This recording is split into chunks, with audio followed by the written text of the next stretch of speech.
Territorial disputes over the borders of states are as old as the world. For every piece of land, both diplomatic wars and quite tangible conflicts with weapons in their hands are endlessly waged. There are so-called no man's lands on the planet that no country owns. Officially, they are called Terra Nullius.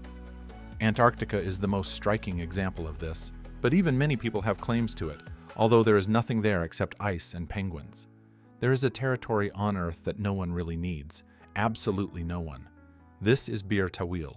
Why is this so, and how do people live there today?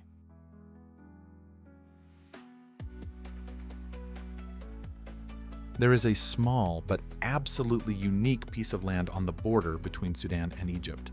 This is the only territory in the world that no one officially claims. No man's land. The trapezoidal piece of land, with an area of just over 2,000 square kilometers, is called Bir Tawil. It is located in one of the most desolate regions of North Africa. It's mostly sand and rocks, no natural resources. However, local tribes even manage to extract gold here today by digging mines and using dynamite. The history of this territory is very controversial and vague. Very close by is the same desolate territory, Hala'ib, but it is just very controversial. Both Egypt and Sudan claim these lands. Of course, the value of these barren lands is enhanced by the fact that they border the Red Sea. Bir Tawil cannot boast of this. Both countries have no claims on it because then they will have to give up Hala'ib, and neither country wants to lose it. This unusual situation arose back in 1899. Great Britain, which colonized Africa and actively reshaped these lands, signed an agreement with Egypt on the joint management of Sudan. A condominium called Anglo-Egyptian Sudan was created. In fact, the British completely controlled Sudan, since Egypt was just a British protectorate. In any case, it was agreed that the border between Egypt and Sudan would run directly along the 22nd parallel. 3 years later, the British changed their mind and decided that the agreed border did not actually reflect the actual use of land by indigenous tribes in the area. So they drew a new border. As a result, a small area, Bir Tawil, south of the 22nd parallel, was placed under Egyptian rule, as it was home to the nomadic Ababda tribe. The latter, in turn, had closer ties with Egypt than with Sudan.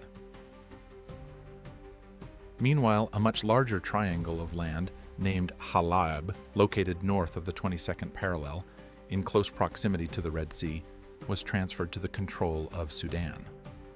The reason was that it was the homeland of the Beja people, who were culturally closer to Sudan. There were no problems until the middle of the 20th century, but in 1946, Sudan gained independence. The new authorities have set new boundaries. Hala'ib became a Sudanese territory. Egypt disagreed with this, referring to the same document of 1899.